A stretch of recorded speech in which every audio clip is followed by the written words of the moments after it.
We're going to try it. I don't know. There's a different thing, so we'll see.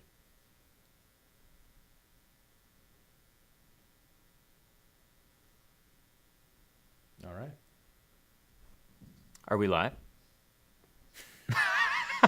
Welcome to the official live Q&A for the New Year's Song Challenge, Auld Lang Syne. We're going to do a quick review of the song. I'm going to hit some questions that were left on the lessons. And of course, I'll answer your questions live. So with that being said, let's get started.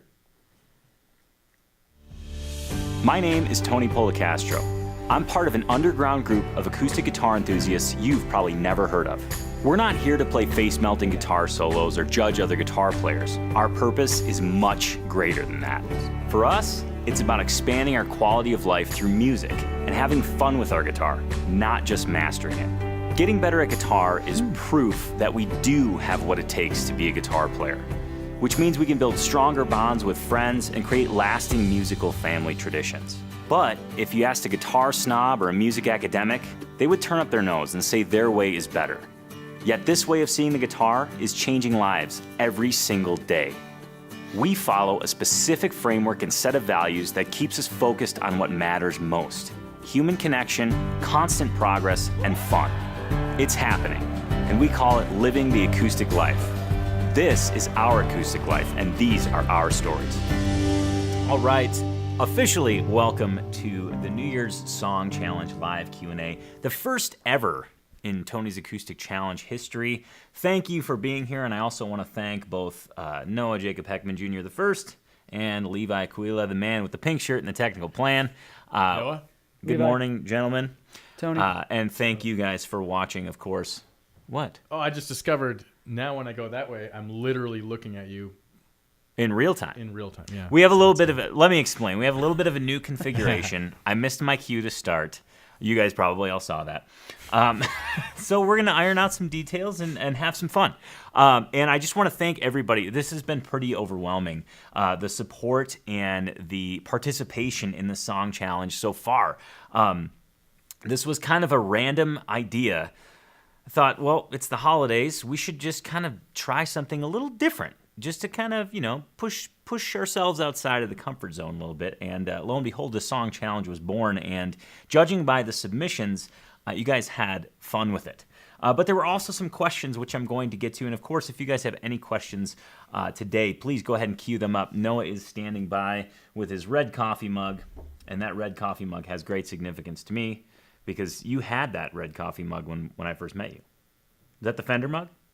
No. It's not? It's not the Fender mug. Okay, so Can't there's see no the other significance side. then. So there's no significance. Forget it. But there is significance to a red coffee mug. Correct. And Correct. by now, if this was it, the emblem would have been worn off anyways. Yeah. So, but I appreciate you remembering that. Hey, cheers. Cheers. Well, good morning to everybody. So let me give you the scoop on the song challenge.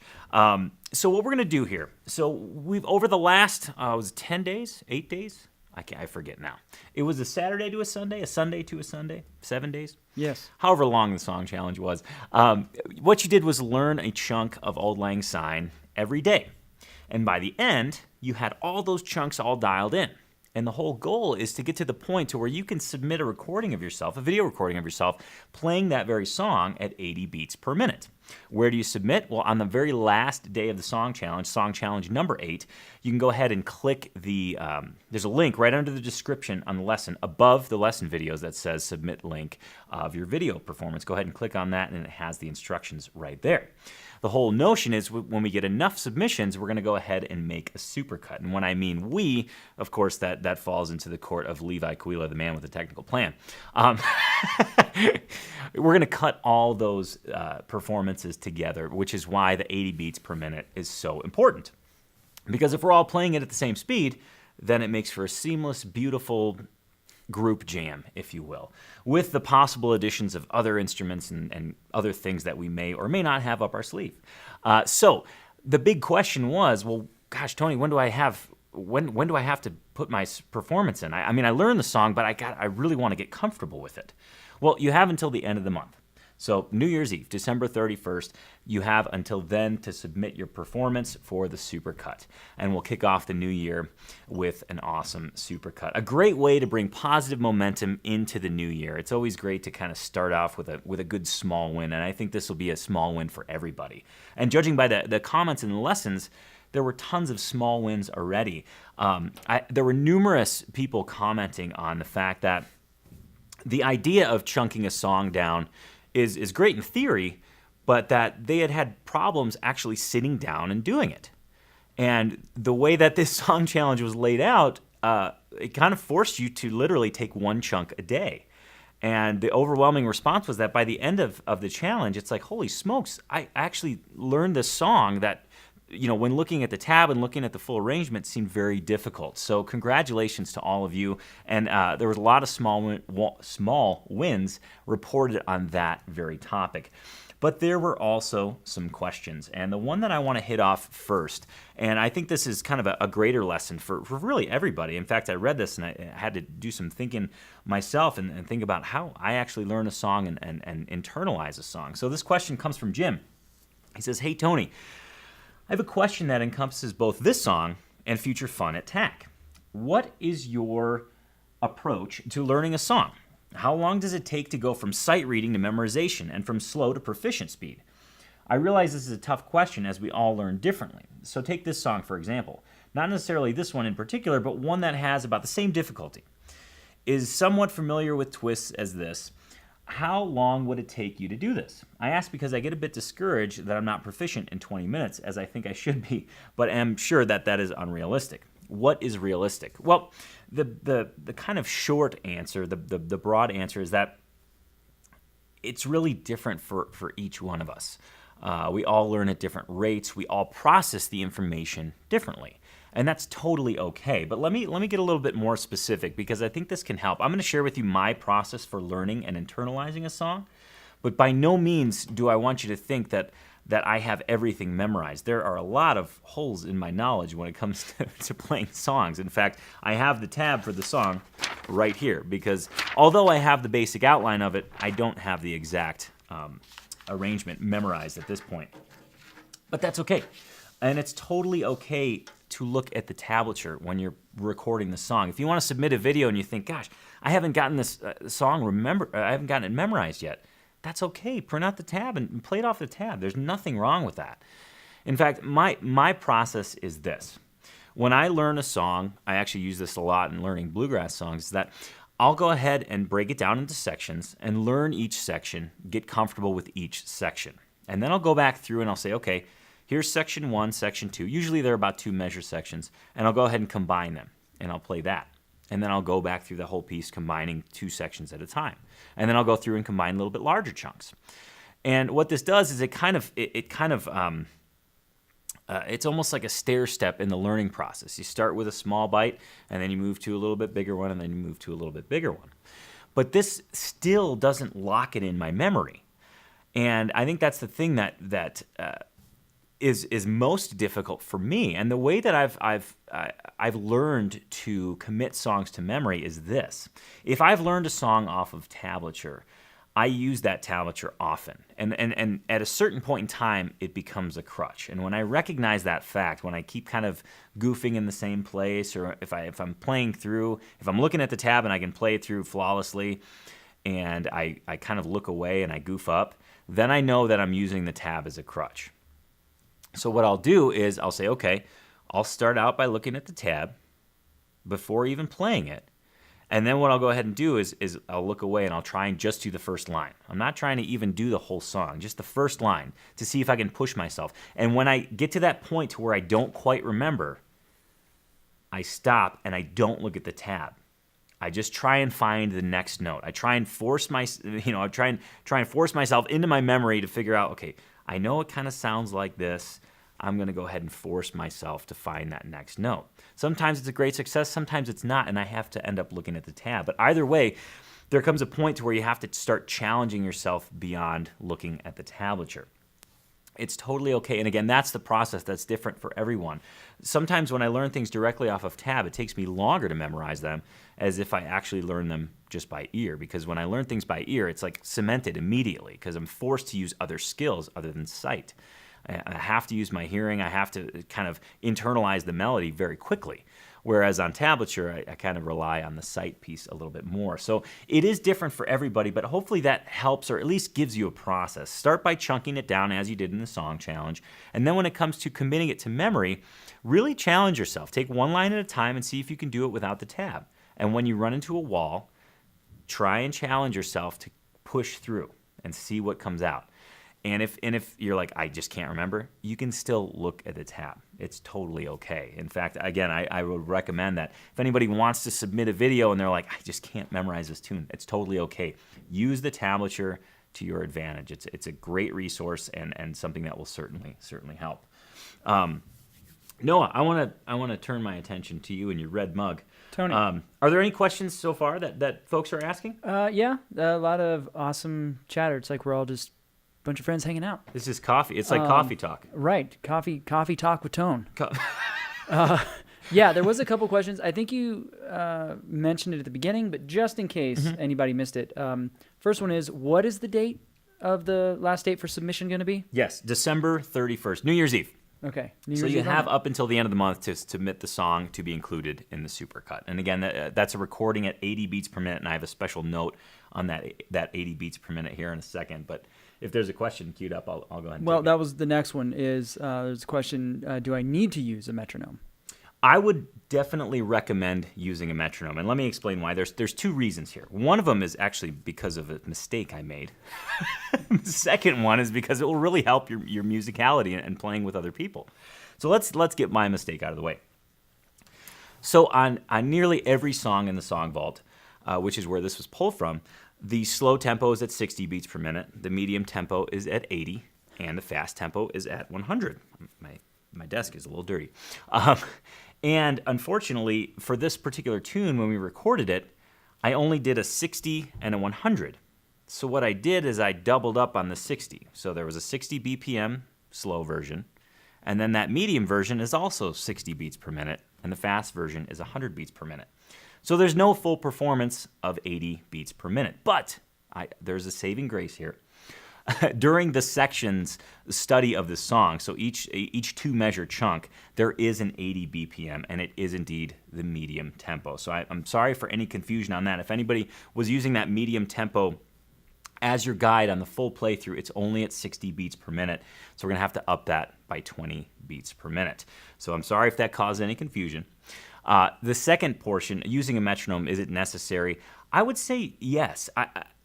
When you're learning the song, it really helps with your rhythmic division. It really helps with placing things. And I think in terms of the project at hand here, the supercut, when everybody's playing it at a good solid 80 beats per minute, it makes those the ability to go from one player to the next, to the next, to the next, effortless, because we're all playing under that same kind of gauge. So that will certainly help. And in fact, I'm going to play it here today at 80 beats per minute, just so I can give you guys a full playthrough of the song. It might take me a couple cracks, but we'll certainly get there. So I apologize again for any confusion with that, but I definitely recommend using a metronome. I was just going through submissions this morning, and I saw Victory had posted one that was really awesome, just super dialed in on the metronome, and at the end she gave a really nice smile and a laugh. So it's cool to see everybody having fun with this, and it just goes to show you can actually have fun with a metronome. They're truly fun little machines. Noah, any other questions? Yeah, I like this one from Tom. Tony, do you still play metal? Is there a Tony's Metal Challenge site too? No, but I'll tell you what, we listen to it very often. Yes, we do. Noah and I are kind of going through a metal phase, and Levi has come up the stairs numerous times and kind of just given us this look like, cool, glad we're listening to this again. It's just those two. Yeah, I don't mind like the guitar and the drums part, but it's the singing of this metal that really puts me out of the zone. If you know what I mean. I can understand that. I understand that. I can too. Tony makes fun of the metal I listen to sometimes. Yeah, Like, we have because it's different. melodic. Yes. Yeah, I like melodic vocals. Yeah. This is funny because this is like the discussion that my dad and I had when I was in like high school. He'd be like, "Why don't you listen to something with a melody?" And I'm like, "I just like it, okay?" Leave me alone, Dad. I understand. I mean, I understand the importance of melody, but sometimes it's nice to just scream. But there is no Tony's Metal Challenge yet. I don't think there will be. Like Nickelback. I mean, that's real tough. Like riffs and drums, I was and waiting the for that. melodies are just fantastic. Thank you. Yeah, I was going to say. And we've discovered that both Levi and I are and Noah, we're Nickelback fans. Wait, are we going to really? This could be misconstrued so many ways. Are It we really going can't. to do this right now? There are wonderful traits to their songs. Okay. I wouldn't go around like town with my windows down blaring it, Sure, yeah. but who I would do can that. I can 'Cause listen you to it wanna, for its positive attributes. It is. I can say, hey, that's a cool riff. So not that this isn't a fantastic point of conversation, but there were some questions on whether the cuts have to be, their videos have to be exactly 80 BPM, and then I think Brian was wondering, if I had software to like slow it down slightly or whatever. Well, I would say I was hoping you'd see that. I think what you're asking is like, how exact does it have to be? Well, it doesn't have to be exact at all. Just use a metronome, get it as close as you can.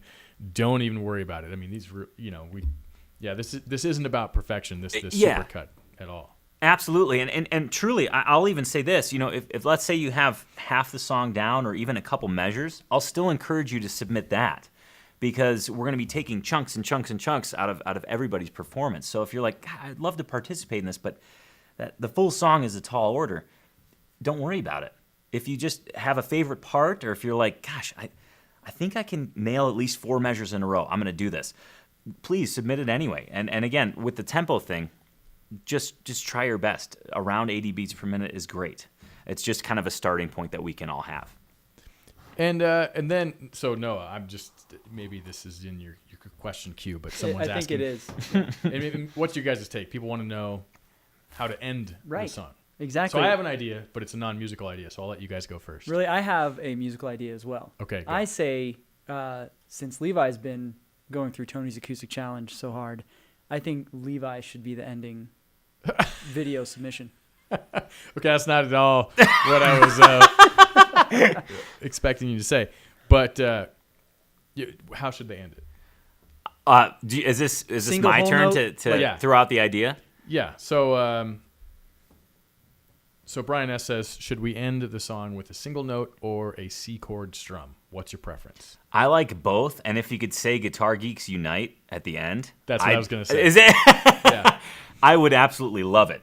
So you if mean you could- both like either Yeah. single or strum? Yeah, Or I'll go chord. through. I'll go through it when I play it. Okay. And just kind of show the examples. But Guitar Geeks Unite with a yeah, maybe not a verbal yeah, but like a hand yeah. Yeah, and if you're holding your guitar while doing the Guitar Geeks Unite, Yeah. make sure nothing is close by, like no animals or like, Desks. vintage items that could Yeah.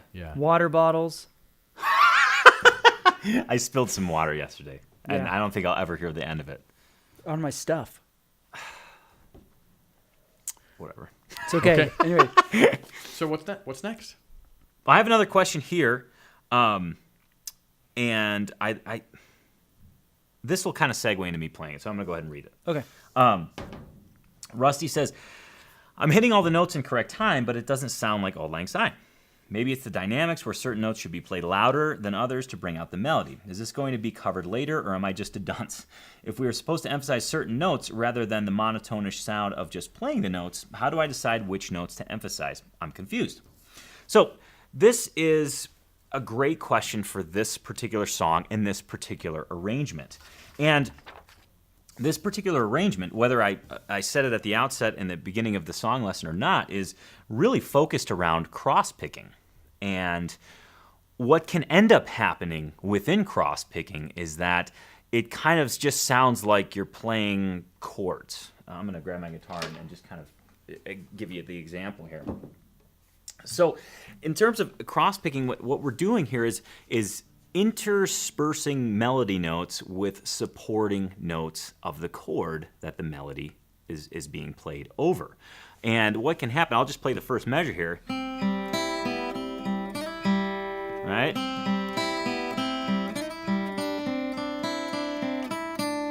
It kind of, if you're not emphasizing the melody notes, it can be, like as Rusty said, very monotonish.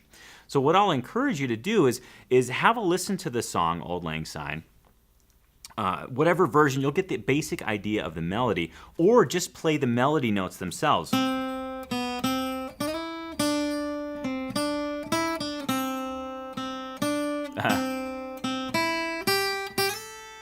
Right, so that's the basic melody. And then when you go through and play the cross-picking version, you can try and emphasize those as best you can. Now, don't let emphasize throw you. Don't let that kind of throw you off course. I want you to have a nice, even kind of flowing picking hand through this. So don't really hanker down on those notes. But what you can do, and most of the case with this song, is that the main core melody notes are on a downstroke. So you can make that just a touch more powerful. And by nature, it is anyway. So let me play that first thing with an emphasized melody note.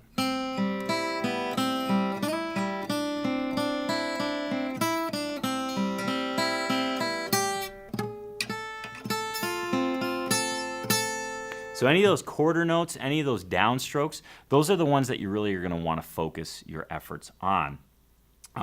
By no means is it absolutely necessary. Within context of the song, the melody will kind of come out front because to some it's a familiar song, so the melody notes do kind of jump out. And as you've developed more comfort with it, of course you'll be able to kind of just work those notes a little bit harder to make them kind of pop out of the arrangement. But that's a fantastic question, and that's a very common question that comes up when discussing cross-picking, because again, you have these melody notes interspersed with other supporting notes. It's like, well, what am I supposed to really be focusing on here? So I would, kind of the rule of thumb or kind of a rule to go by is that any of the downstrokes, generally speaking, have melody notes. It's not always the case, but it's a great starting point. And since I didn't provide you all with an 80 beats per minute playthrough, I'm going to do my best to play through it smoothly at 80 beats per minute right here, if that's okay, Noah, Levi. Have at it, Tony. Please do. I'm getting my metronome set. I'm not checking messages. This is the Pro Metronome app that I like. It's available in the iTunes store. There's a billion other ones out there. In fact, if you Google free metronome, that is certainly that's certainly an option as well. In fact, I think it comes up even within Google. So let me give this a play. I'm going to just shift a touch here. I have to hold my guitar at a kind of a goofy angle, so let's get this thing going.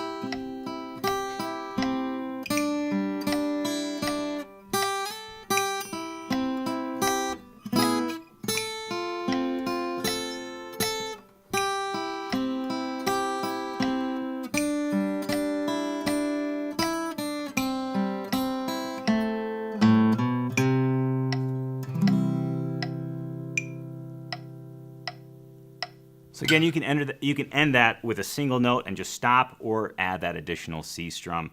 That's totally fine as well. If you want to flower it up, you can end with a C major 7. So if you're holding down a C chord, you can actually just lift up your index finger. That's Noah's favorite ending. If you want to give it a little bluesy infusion, lower your pinky to the 3rd fret of the G string and end on a C7. Either way, it's a great way to end the song. But a single note or a C chord, those are fine as well. So hopefully that will give you guys the 80 beat per minute playthrough. I'm again sorry that I didn't include that on the medium tempo with a full playthrough within the lesson, but that'll give you at least a kind of a basis of what 80 beats per minute is. And now I also want to discuss some other options if you're thinking like, okay, I'm really working at this song, flat picking is new to me, I'm not super comfortable and I don't feel like I can actually flat pick this song. that's totally okay. In fact, if you want to try it finger style, that's absolutely okay. A great rule of thumb, no pun intended, pun actually very intended. A great rule of thumb is that for this particular song, your thumb will be assigned to the G string, index the B, middle finger the high E. And in fact, through almost the entire song, you won't have to move those fingers off those strings. So whatever note happens to be on those strings, you can just play with the finger that is assigned to that string. Just a quick little example of that would be...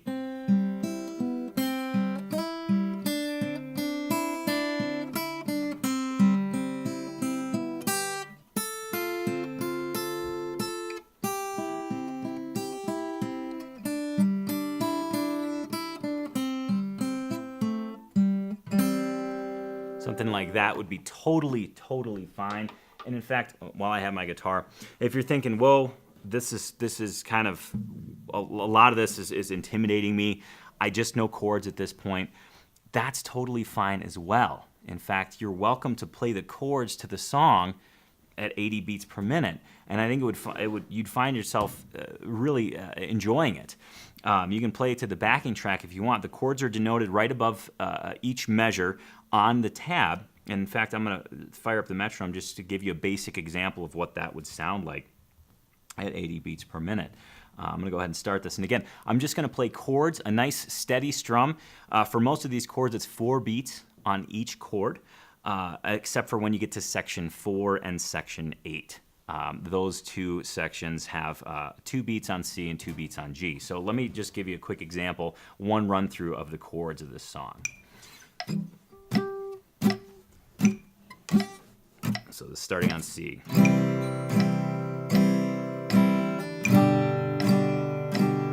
C, F, C, G, C, G, C,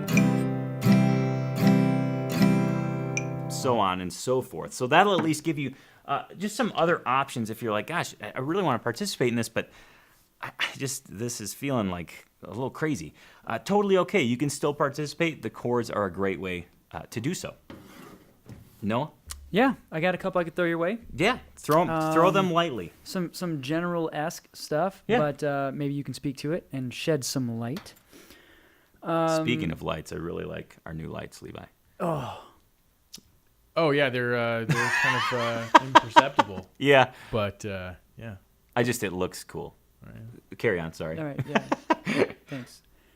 Timothy asks, he says, this is kind of a dumb question. There are no dumb questions, right? There's not, no. He says, I can follow the tab fairly well, but once I look to the music above, I can't for the life of me understand one to the other, like hammer-ons, pull-offs, or how it changes different scales. You know, the only time here's what, when I look at tab that also has standard notation above it, I just look to that standard notation for the rhythm. I pretty much focus all of my efforts on tab. So just because the standard notation is there doesn't mean that you have to use it, although it does display the rhythm rather well. It's the only thing on here that displays the rhythm. But again, just because it's on there, that doesn't mean you have to use it.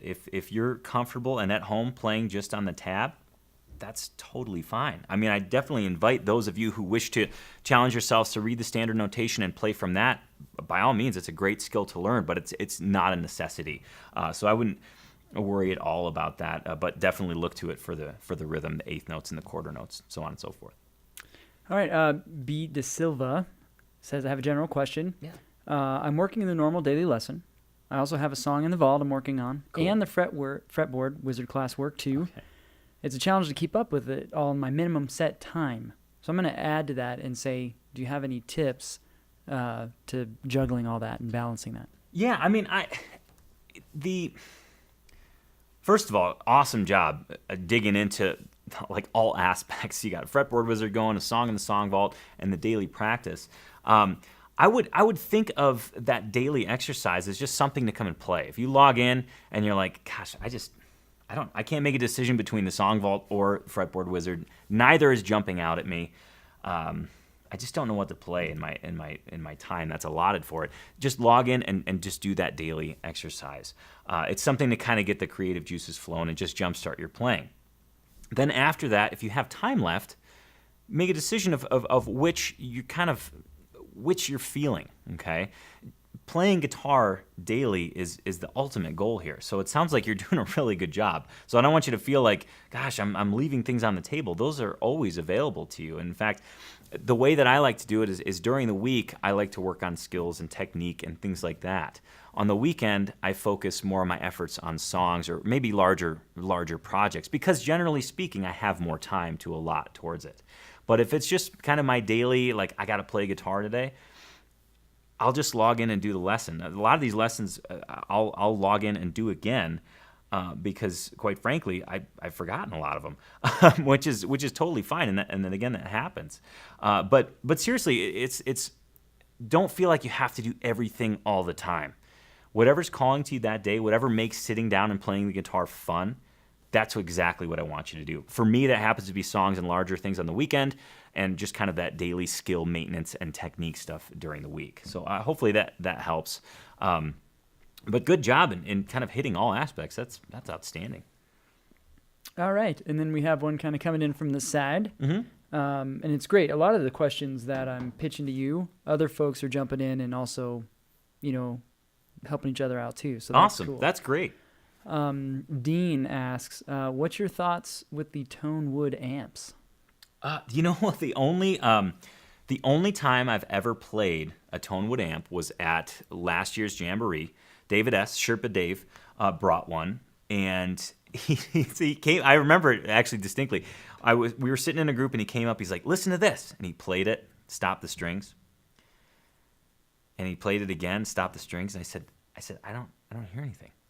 And he kind of gave me this look. He's like, "You don't hear anything?" and mind you, this was in a fairly cavernous room, and there was a lot going on. So I got up closer, and I heard like this reverb tail coming from his guitar. Obviously, it was straight ahead acoustic. It wasn't plugged in or anything. And then I was like, oh, it kind of dawned on me. So my experience with the Tone Wood amp is that it can be very subtle and actually quite additive to the experience. I've also watched some videos on YouTube that really, it's an interesting contraption. It connects to the back of your guitar via magnets, and you can add things like reverb and I believe delay and some other effects as well. So it's a pretty cool way to achieve those without having an amp and having to plug in. So in my limited experience with the Tone Wood amp, I thought it was very cool. I'm kind of hoping to be able to review one of those at some point because I'd love to kind of put it through all of its paces. Cool. I was just going to ask you another one, but then, who was it? Mike. Evan. Yeah, Evan asked the question, and Mike jumped in and answered the question, so we're good there. Awesome. Well, that's just a nod to two things that I want to say. If you guys have any small wins that you want to share, I forgot to mention that at the beginning, but I'm always down to celebrate small wins. Noah's always down to celebrate small wins. Levi's always down to celebrate small wins since he's going to be ending our supercut video anyway with a big solid C chord. Yeah, do a C chord. Let's do it. Please put a hashtag small win and go ahead and share your small win if you have them. And then I also want to say what a cool honor it is and privilege to be part of this amazingly helpful, supportive, super positive, ridiculously awesome community. I go through comments on the daily lessons every single day, and the amount of times that somebody will pose a question, somebody will just come in and help out. It's really humbling and awesome. I want to thank you guys for creating such an amazing community and being so helpful and positive. It's really kind of guitar geeks uniting. So it's really cool to see, and I appreciate it, and I know all the players that are participating appreciate it as well. It's fascinating to see. So often it's kind of that. I know for when I first started to play, it was almost I was scared to admit that I was a guitar player because of judgment and expectations that would be out there. But here we are, a bunch of guitar players sharing information and helping each other become better players, and it's just amazing. So kudos to you guys for being so awesome. Speaking of awesome, we got a couple small wins in. Susan says small win. Finally made it to a live Q&A. Fantastic. Welcome, Susan. And James, a small win. The New Year's Song Challenge has gotten me to sign in every day for 2 weeks. New record. Fantastic. Awesome job. Yeah, and there you go. Oh, Okay. and then B. De Silva asks, how many of us are there in the TAC community? Whole bunch. Gosh, there's a I forgot. I looked just the other day. I think I feel like we're on the verge of almost 5,000 TAC members. Is it, Levi? Is that accurate? Yeah, that's accurate. It's a little wowing to see that. To see that many guitar geeks just under one roof of guitar geekdom. If I can call it that.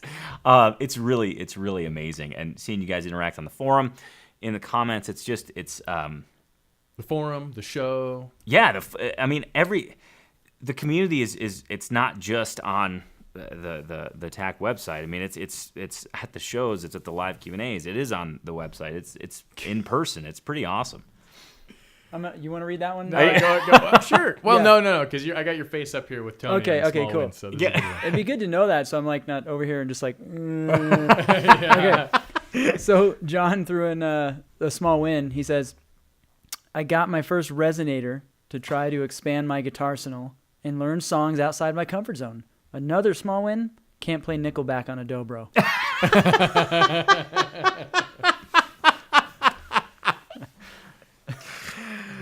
That's really great. That's an outstanding small win. I love it. I absolutely love it. I think I'm going to challenge you now. That's the next Dobro challenge? Right. Claudia threw in a small win, noticing that things that were very hard for me a few months ago, like clean bar chords, flat picking, are getting so much easier. Better is sneaking up on me. That's fantastic. That's the best. I love that statement. Better is sneaking up on it. It's so nice to just kind of sit down and have fun and play every day. And then all of a sudden, and you look back, to two months ago, you're like, whoa, I'm having fun playing every day, and I'm actually, I'm seeing progress. It's absolutely the best feeling in the world. Instead of sitting down and be like, I got to get better right now. I got to do all the things to make me the bestest I can possibly be. It's so nice to just sit down and have fun and play and have, as you said, better sneak up on you. That's an awesome small win. So cheers, Claudia. That's fantastic. I got a couple more I can share, Tony, before we start wrapping things up here. Sure. Don't know if there's any other points you want to hit up. No, before we I close, hit but- everything, and yeah, and if you guys have questions as you go through the song challenge, again, just to reiterate, December 31st is the deadline to submit your song for inclusion in the Supercut. If you guys are just kind of maybe in the middle of the song challenge, like the month got busy or what have you, and you're just popping in there later, go ahead and leave your questions on there. If I don't address them here, I'm happy to help. Okay, Chuck, small win. Last January, I would never have even attempted ALS challenge. I actually got through the song and uploaded the video. Thanks, Tony, and all the great folks I have met here at TAC. Awesome job. Fantastic. Heidi small win. Thanks to the New Year's Song Challenge, I've actually gotten my hands back on the guitar, and I'm starting to grow calluses again. Boom. Callus growth is fully supported in the Guitar Geek community. Am I just a freak in this area? I've never developed calluses, even playing bass. You have. And none. I just don't get them. Maybe it's a condition. Maybe, yeah, we should yes, probably get maybe you it's a signed up condition. to the callus doctor because those are out there. Ricky, small win. I actually signed on today, something that has been very difficult for my schedule lately. Rededication. Woohoo! Good for you. And Brian S., small win. Finally got my HD28 back with frets freshly redressed. Ooh. Loving it. Let's see. Mini 0705. Hi, guys. Having a great time learning Auld Lang Syne. Dan, great small win. Better sneaking up on me, too. Mario, small wins. Had my guitar tuned up for a guitar beginner, and now bar chords are much easier. Nice. Mike, small win. Did my first video ever for the New Year's challenge. Awesome. Though missed the 80 beats per minute bit and learned the camera actually makes me nervous.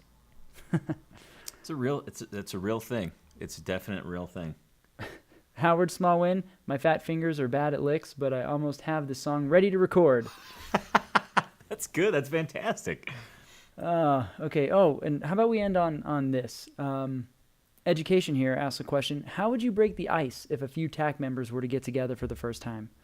Also, what about putting blah, blah, blah. Oh, messenger app on the site, just like Facebook. Good idea there. But how would you break the ice if a few TAC members were to get together for the first time? Well, I think that's a fantastic question, and I've actually thought about this too. And my gut says, actually sit down and start teaching each other things. It's probably one of the best things to break the ice. Everybody comes in with this unique skill set, their unique experience with the guitar. That's what makes us guitar geeks. And one of the beautiful things about this community, whether you're talking within the community, the community portion of the site or in person, is that we have this unique skill set. And when we get together, sometimes it's like, well, gosh, what do you want to play? Well, I don't know. What do you want to play? Well, gosh, I don't know. What songs do you know? Well, I know these songs. Oh, gosh, I don't know any of those songs. What can I do? Can we play together? Well, let me just show you something. And it's this kind of like, it's almost like this kind of feeling each other out phase. And one of the best things to do is, because we have a unique experience with the guitar, teach somebody something. It's not like, okay, everybody come on over for a guitar lesson. It's not that kind of a thing. It's just a way to start playing together. And it's a way to kind of feel like, okay, well, we're guitar geeks. We're in this together. Let's learn stuff together. Maybe we don't have a common song or a song in common. Let's just teach each other something and see what happens.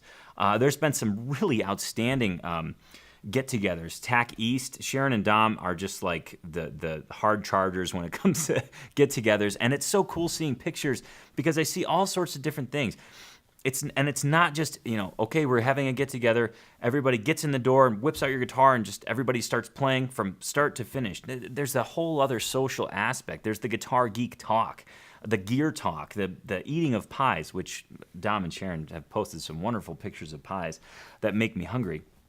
But it's a whole experience, and I think if you're trying to break the ice in terms of playing, showing somebody something is one of the best things, because it works in both directions. Because by showing somebody something, you have to explain it from a different perspective. You can't just execute. You have to be like, well, okay, well, I'm putting my finger on the second fret, and I do this because. You have to explain it from a different perspective.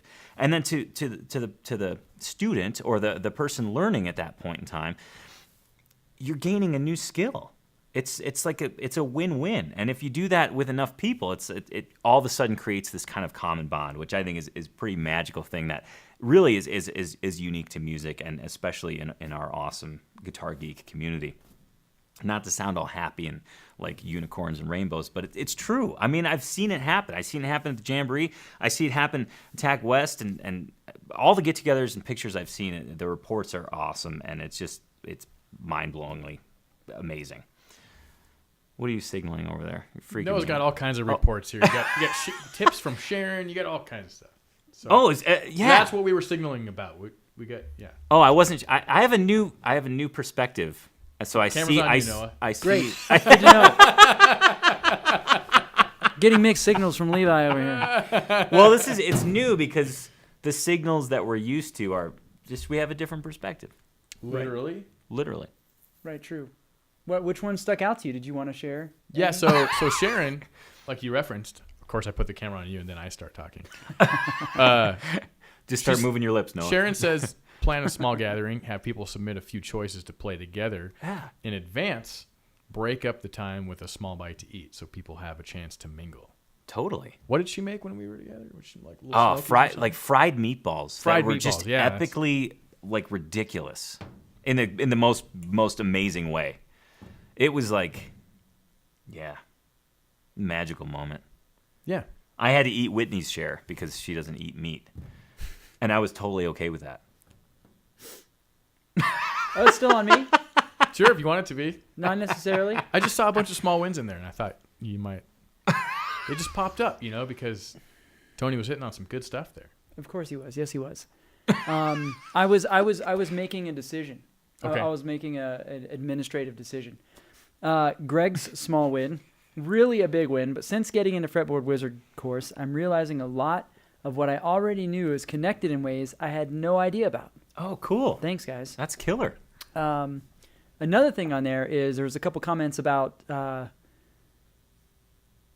just getting nervous in front of the camera. Oh, you yeah. know, and going to record. And I wanted to think, right? Isn't there a little psychological thing you can do to prep before you go and hit record on that on the camera?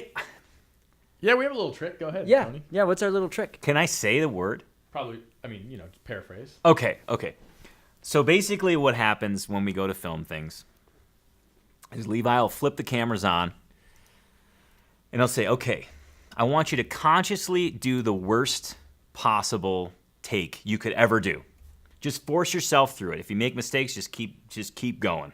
Just force yourself to do the worst take you possibly can. Now, I'm paraphrasing because worst is not the word he uses.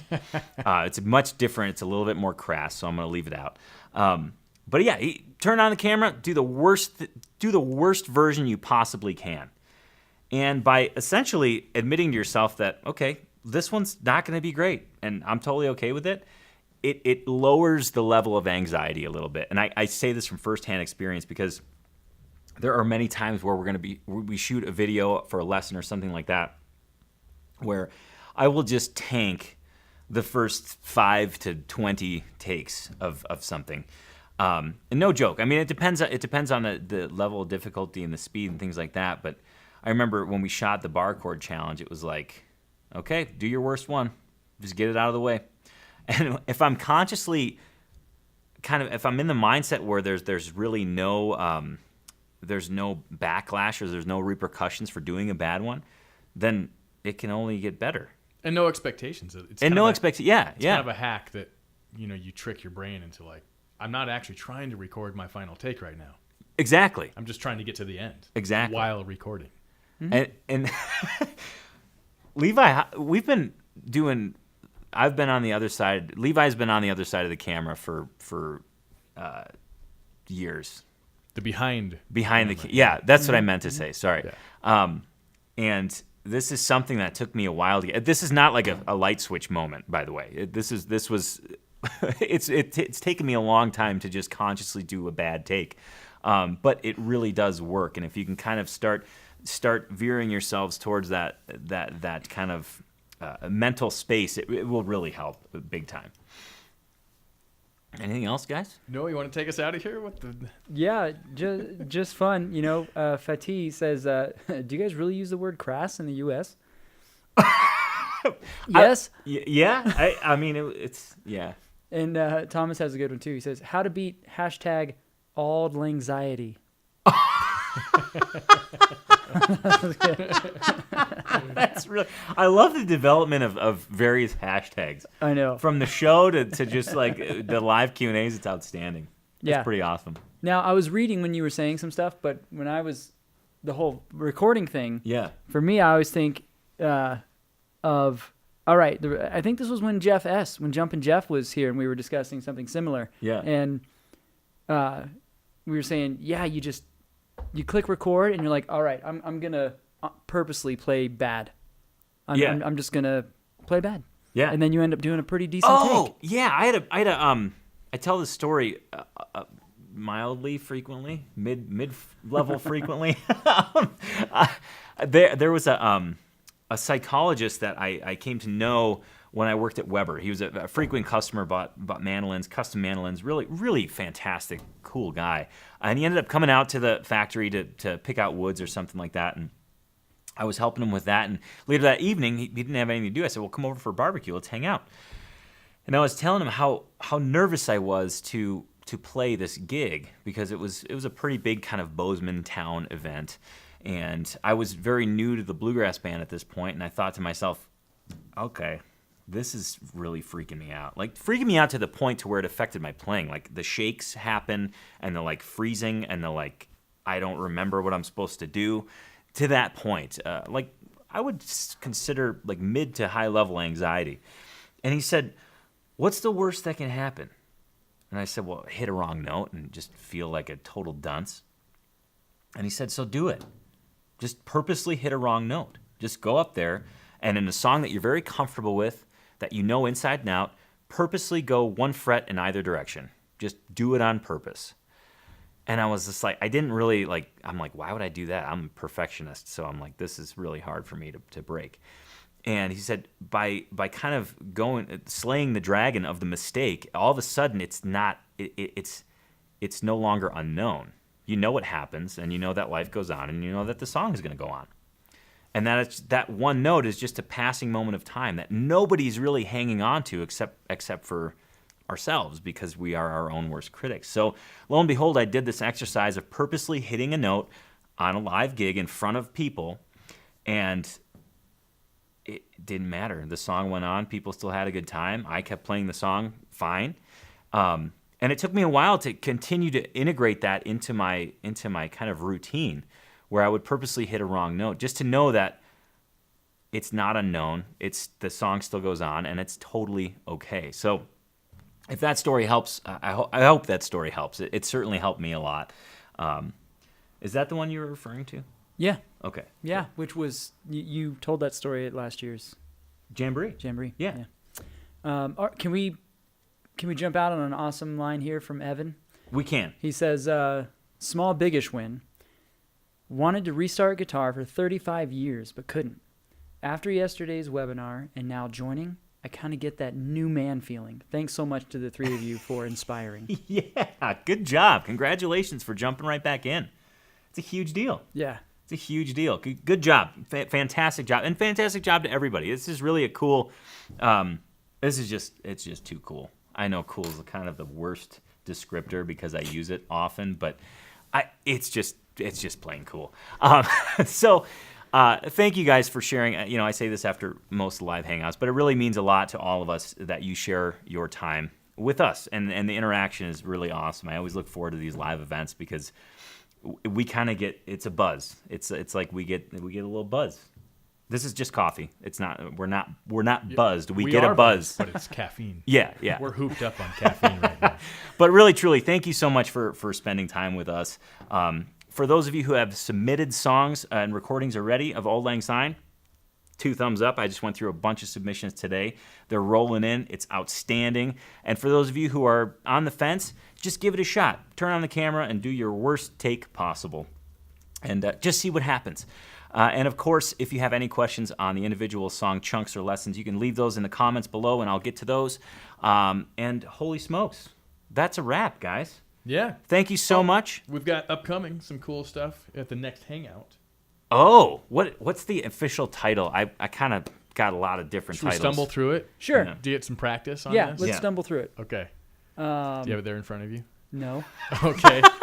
But Tony and I could paraphrase until you find the actual thing. Okay, yeah, go ahead and paraphrase. So Okay. the next hangout will be at the beginning. I think is that January 3rd? Yeah, January 3rd will be the first hangout of 2018, where we're going to do the inaugural TAC Awesomeness Forecast. It's gonna That's be not the right State title. of TAC address. The state of TAC address. Basically, we're going to kind of, it's a chance to reflect and evaluate. We're going to reflect on the last year and see what happened, and we're also going to unleash some amazing positivity and news on what's coming for 2018. Mega plans. And that's probably contributing to my feeling of buzzness. Because Yes. I've actually, Brian, one of our members, local members who lives out in Belgrade, he came by to visit TAC HQ yesterday? Yesterday, yeah. And I was in this mood where I was so excited about 2018. I wanted to divulge all the information. I didn't. Don't worry.